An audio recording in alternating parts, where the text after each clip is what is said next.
ତ ବର୍ଣ୍ଣ ପଢିଦେଲେ ବର୍ଣ୍ଣର ଅର୍ଥ କଣ ଆମର ହଉଛି ବର୍ଣ୍ଣ ଜାଣିଛନ୍ତି ଯୋଉଟା କି କେବେ ବି କଣ ହେଇପାରେନି ସରଳ ହେଇପାରେନି ବର୍ଣ୍ଣକୁ ମଧ୍ୟ କଣ କୁହାଯାଏ ଅକ୍ଷର କୁହାଯାଏ ଯେମିତି କି ଆମର ଧ୍ୱନ୍ୟାତ୍ମକ ସଂକେତ ଭାଷାର ଧ୍ୱନ୍ୟାତ୍ମକ ସଂକେତକୁ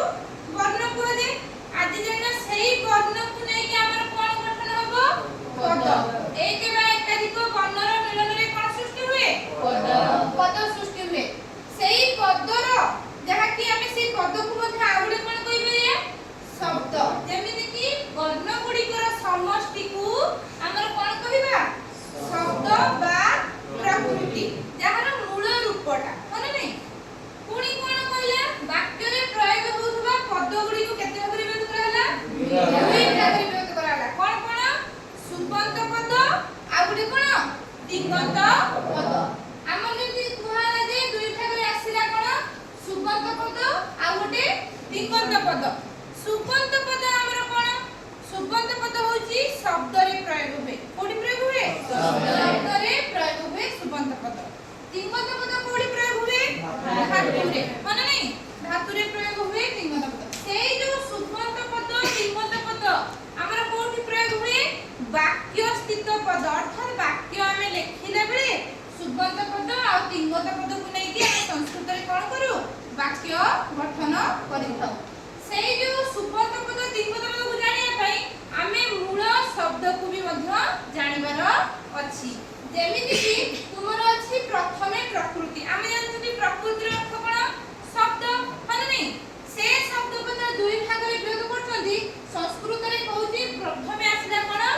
ପ୍ରାକୃତିକ ଯାକି ପ୍ରାତିପଦିକ କଣ ଆସିଲା ପ୍ରାତିପଦିକ ଆମର ଯେମିତି ପ୍ରାକୃତିକ ଯଦି ପ୍ରକୃତିରୁ ଆସିଲା କଣ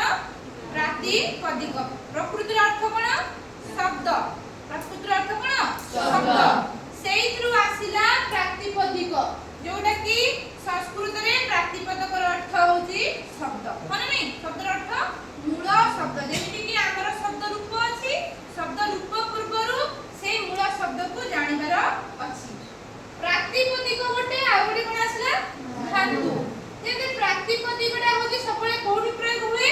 ସୁବନ୍ତ ପଦରେ କୋଉଠି ସୁବନ୍ତ ପଦରେ ସେଠି ଧାତୁଟା ଆମର କୋଉଠି ପ୍ରୟୋଗ ହୁଏ ତିଙ୍ଗନ୍ତ ପଦରେ କୋଉଠି ପ୍ରୟୋଗ ହୁଏ ତିଙ୍ଗନ୍ତ ପଦରେ ସେଇ ଯୋଉ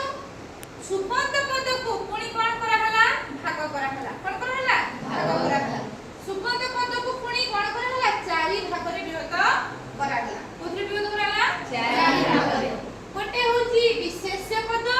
ଗୋଟେ ହଉଛି ବିଶେଷଣ ପଦ ଗୋଟେ ହଉଛି ସର୍ବନାମ ଆଉ ଗୋଟେ କଣ ଅବ୍ୟୟ ପଦ ଆଉ ଗୋଟେ କଣ ଅବ୍ୟୟ ପଦ ଆମେ ଜାଣିବା ଯେ এই যে চারি গোটি পদ গুড়িকর কার্য কোউঠি কোউঠি হেইথায় মানে নাই এগুড়িক সব কোউ পদরে গলে সুবন্ত পদরে তারপরে কোন আসিলা তিঙ্গন্ত পদ কি পদ তিঙ্গন্ত পদ তিঙ্গন্ত পদটা কোউঠি প্রয়োগ হুয়ে ক্রিয়া রূপে মানে নাই আমি জানিছুতি বাক্য গঠন বেলে আমকু তিনিটা পদ নিহাত দরকার মানে নাই মুখ্য রূপে কিন্তু সামান্য রূপে আউ অন্য পদ মুখ্য রূপে গোটে কোন কর্তা পদ দুই রে ক্রিয়া পদ তিন রে কর্ম পদ কি পদ কর্ম পদ আমি সে যে কর্তা পদটিকু কোউ অর্থরে নবা বিশেষ্যকু আমি কর্তা পদরে মধ্য প্রয়োগ করি পারিবা বেলে বেলে সর্বনাম পদটিকু মধ্য কোন করতি কর্তা ভাবে প্রয়োগ করি পারথান্তি সেই কর্তার ক্রিয়াকু আমি কোন করন্তি এই যে ক্রিয়া পদটাকু তিঙ্গন্ত পদরে থিবা ধাতু গুড়িক সে ধাতুরে আমি কোন করন্তি ধাতুর রূপ গুড়িকু আমি প্রয়োগ করিথান্তি এমিতি কর্তা আমার সংস্কৃতরে আছে কোন কর্তা কৌ পুরুষ আউ কৌ যেমতি কৌ পুরুষরে রহিব পুনি কোন সে পুরুষর যেমতি কি আসিব কোন বিভক্তি আউ মূল শব্দ কৌ বচনরে রহিব কর্তা পদটি সেই কু লক্ষ্য করিকি আমি ক্রিয়া পদটি কোন করন্তি সেই পুরুষ সেই বচনরে প্রয়োগ করিথাও মানে নাই যেমিতি কি আমার আসিলা যে বিশেষ্য পদ কি পদ আসিলা বিশেষ্য পদ সামান্য দৃষ্টিরে আমার বিশেষ্য পদ কাহাউ কহিবা যেমিতি গোটে সংজ্ঞাবাচক গোটে ব্যক্তিবাচক গোটে নামবাচক গোটে জাতিবাচক সামান্য দৃষ্টিরে সেমতি সেই বিশেষ্য পদকু ଆମର ଯେ ବିଶେଷିତ କରୁଥିବ ସମ୍ପୂर्ण ଭାବରେ ଭଲ ନାହିଁ ଯେ ତାକୁ ଗୋଟେ ସୁନ୍ଦର ଭାବରେ ରୁଚିଆତ୍ମକ ଭାବରେ ଯାହାକି ତାର କଳାଟାକୁ କ'ଣ କରୁଥିବ ପ୍ରକାଶ କରୁଥିବ ଅର୍ଥାତ୍ ଶବ୍ଦର ଭାବଟାକୁ ଯୋଉଠି ଗୋଟେ ସୁନ୍ଦର ଭାବରେ ବିଶେଷିତ କରୁଥିବ ସେଇ ପଦ ଗୁଡ଼ିକୁ ଆମେ କ'ଣ କହିବା ବିଶେଷଣ ପଦ ଅର୍ଥାତ୍ ବିଶେଷ୍ୟ ପଦକୁ ଯେଉଁ ପଦଟି ସୁନ୍ଦର ଭାବରେ ବିଶେଷିତ କରୁଥିବ ତା ପାଖରେ ଯୋଉ ପଦଟିଏ ଲାଗିଥାଏ ତାକୁ ଆମେ କ'ଣ କହିବା ବିଶେଷଣ ପଦ। ଏବେ ବର୍ତ୍ତମାନ ଆମେ ଜାଣିବା ବିଶେଷ୍ୟ ପଦ ମୁଁ କହିଛି ନା ଗୋଟେ ବ୍ୟକ୍ତିବାଚକ ହଉ ନାମବାଚକ ହଉ କହିଛି ନା ନାହିଁ ବସ୍ତୁବାଚକ ବି ହବ ଯେମିତି କି ସପୋଜ ଧରିନିଅ ତୁମେ ଗୋଟେ ତମର ନା ଭଲ ନାହିଁ କ'ଣ ତମର ନାଟା ଯେମିତି କି ଜଣେ ଅଛି ପିଲା କ'ଣ ରାମ ରାମ ଯାଉଛି କ'ଣ କହିଲି ମୁଁ ରାମ ଯାଉଛି କହିଲି ଏଠି ରାମ ହଉଛି କର୍ତ୍ତା ପଦ କ୍ରିୟାପଦ କୋଉଟା ଯାଉଛିଟା ହଉଛି କ୍ରିୟାପଦ ଆମେ ଏଠି କର୍ତ୍ତା ପାଇଗଲେ କ୍ରିୟା ପାଇଗଲେ ସେଇ ରାମଟା ଗୋଟେ ନାମବାଚକ ନା ନାହିଁ ମତେ କୁହ ନାମବାଚକ ନା ତାହେଲେ ନାମବାଚକ ଆମେ କହିଛନ୍ତି ଗୋଟେ କି ପଦ ହବ ବିଶେଷ୍ୟ ପଦ ହେଲା ନା ନାହିଁ ପୁଣି କ'ଣ କହିଲେ ଯାକି ରାମ ଭଲ ପିଲାଟିଏ ସେଠି ଆମର କ'ଣ କଲେ ରାମ ଭଲ ପିଲାଟିଏ ରାମ ସେଠି କର୍ତ୍ତା ପଦ ରହିଲା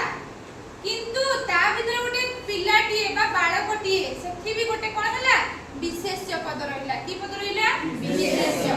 ରାମ କି ପିଲା ଭଲ ପିଲା ସେ ଯୋଉ ଭଲ ବାଳକ ବା ଭଲ ପିଲା ସେ ଯୋଉ ପିଲାଟା ହଉଛି ସେଠି କ'ଣ ବିଶେଷ୍ୟ ଭଲଟା ହଉଛି କ'ଣ ବିଶେଷଣ ଏତିକି ବୁଝିପାରିଲ ନା ବୁଝିପାରିଲ ତାପରେ ଆସିଲା କ'ଣ ସର୍ବନାମ କି ପଦ ଆସିଲା ସର୍ବନାମ ସର୍ବନାମ ପଦ କାହାକୁ କହିବା ଯୋଉଟା କି ବିଶେଷ୍ୟ ପଦ ବଦଳରେ ଆମେ ଯେଉଁ ପଦଟି ପ୍ରୟୋଗ କରିବା ତାକୁ ଆମେ କ'ଣ କହିବା ସର୍ବନାମ ପଦ ହଁ ନା ନାହିଁ ରାମ ଯାଉଛି ବାକ୍ୟ କ'ଣ ଆସିଲା ରାମ ଯାଉଛି ରାମଃ ଗଚ୍ଛତି କହିଲେ ନା ନାହିଁ ରାମଃ ଗଚ୍ଛତି ଆମେ ରାମ ଜାଗାରେ କ'ଣ କରିଥିଲେ ସେ ଯାଉଛି କ'ଣ କଲେ ସେ ଯାଉଛି ତାହେଲେ ରାମ ବଦଳରେ କ'ଣ ବସେଇଲେ ସେ ସେଟା ସଂସ୍କୃତରେ କ'ଣ ହବ ସହ ତାହେଲେ କ'ଣ ହବ ସହ ଗଚ୍ଛତି ତାହେଲେ ଆମେ ପାଇଗଲେ ସର୍ବନାମ ପଦ ତାପରେ ଆସିଲା କ'ଣ ଅବୟ ପଦ କି ପଦ ଅବୟ ପଦ ଯେଉଁ ପଦ ଗୁଡ଼ିକର କେବେ ବି ବ୍ୟୟ ହେବନି ମାନେ ଯାହାକି କୌଣସି ବାକ୍ୟରେ ତାର ପରିବର୍ତ୍ତନ ନାହିଁ ତିନି ଲିଙ୍ଗ ତିନି ବଚନ ତିନି ପୁରୁଷରେ ଯେଉଁ ଶବ୍ଦର କୌଣସି ପରିବର୍ତ୍ତନ ହୁଏନି ତାକୁ ଆମେ କ'ଣ କହିବା ଅବୟ ପଦ କହିବା ମାନେ ନାହିଁ ଯେମିତି କି ଆମେ ସାମାନ୍ୟ ରୂପରେ ସବୁବେଳେ ମୁଁ କହିଛି ସ୍ୱଃ ह्यः କହିଛି ନା ଅତ୍ର ତତ୍ର ପୁତ୍ର କହିଛି ନା ନାହିଁ ସେ ଯୋଉ ଅତ୍ର ତତ୍ର ପୁତ୍ର ସର୍ବତ୍ର ଆଉ କ'ଣ ଯେମିତି କି ଅଧୁନା ଇତଃ ସ୍ୱଃ ପରିତଃ ଏଗୁଡ଼ିକ ସବୁ କ'ଣ ଅବୟ ପଦ ତାର କେବେ ବି କୌଣସି ଜିନିଷରେ ପରିବର୍ତ୍ତନ ହେବ ନାହିଁ ଆମେ ବର୍ତ୍ତମାନ ପଢୁଛନ୍ତି ହଁ ନା ନାହିଁ ବା ଛାତ୍ରମାନେ ବର୍ତ୍ତମାନ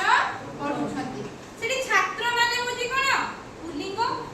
ପଢୁଛନ୍ତି ହଉଛି ପଢ ଧାତୁ ମାନେ ନାହିଁ ତାର କ୍ରିୟାପଦଟା ଆସିଲା ଯେମିତି କି ଆମେ ସେଠି କ'ଣ କହିଲେ ଛାତ୍ରାଃ ଅଧୁନା ପଠନ୍ତି ଛାତ୍ରାଃ ଅଧୁନା ପଠନ୍ତି ଛାତ୍ରମାନେ କେତେବେଳେ ପଢୁଛନ୍ତି ବର୍ତ୍ତମାନ ପଢୁଛନ୍ତି କିଛି ସେଠି ଶବ୍ଦର ପରିବର୍ତ୍ତନ ହେଲା କିଛି ବି ପରିବର୍ତ୍ତନ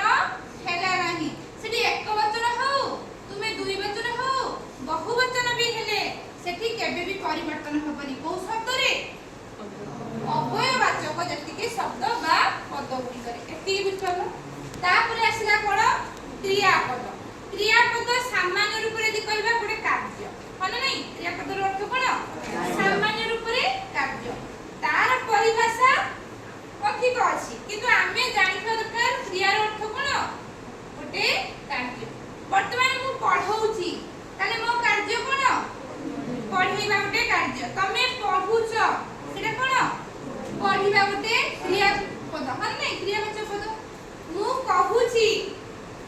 କ୍ରିୟାପଦ ତୁମେ ଶୁଣୁଛ କ୍ରିୟାପଦ ସେଇ ଯୋଉ କହିବା ଶୁଣିବା ପଢ଼ିବା ପଢ଼େଇବା ଏଗୁଡ଼ିକ ସବୁ ଗୋଟେ ଗୋଟେ କ୍ରିୟାପଦ किंतु तार गोटे गोटे मूल धातु अछि तार सब कोन अछि मूल धातु अछि जेमिति कि मु तुमको कोन कली पढौची पाठयति हने नै पढ धातु रे नीच प्रत्यय लागे कि पाठयति होला सेंते तमे पढुछ पढ धातु रूप मूल रूप मु कहूची बद धातु तमे सुनुछ श्रु धातु तुमे देखुछ दृश धातु मु लेखुची लिख धातु एगुडी को सब कोन धातु रूपर गोटे गोटे अंश हने नै गोटे गोटे धातु रो तार मध्य कोन अछि लकार अछि तार पुरुष अछि तार मध्य वचन अछि एई गुडा को नै कि हमर कोन एई जो तिंगत पदटी सृष्टि सेमति शब्द जेमिति कुहाला सुबंत विशेष रे गोटे कर्ता रहिबो कहले कि नै सुबंत रे जेति कि सब संसार देखुतो शब्द से गुडी कर रहिबो जेमिति कि विशेष्य शब्द रे तुमे कोन राम श्याम हरि गीता लता मुनि कवि भानु एगुडी को सब कोथले दिबो सुबंत पद कर्ता रे भी जाई परिबो विशेष्य पद रे भी जाई परिबो सेमि तुमे देखो विभिन्न प्रकार रो भल गुण उत्तम अनुत्तम हन नै वेग दुख एगुडी को सब कोन गोटे गोटे तुमरो विशेषण पद हन नै सेगुडी करे मध्य कोन तुमरो होची सुबंत पदर विभक्ति अनुसार रूप रहिबो तापरे आसीला सर्वनाम पद आमे मूलरु पढि जंदी गोटे शब्द तद शब्द पढि जन्ना सह तउ ते पढि जन्ना नै तार स्त्रीलिंग सा ते ताहा अछि ना सेते तार नपुंसक लिंग तम ते तानी से जो रूप अनुसार तीनटा लिंग अर्थात रूप कोन समान की ता रूप कोन भिन्न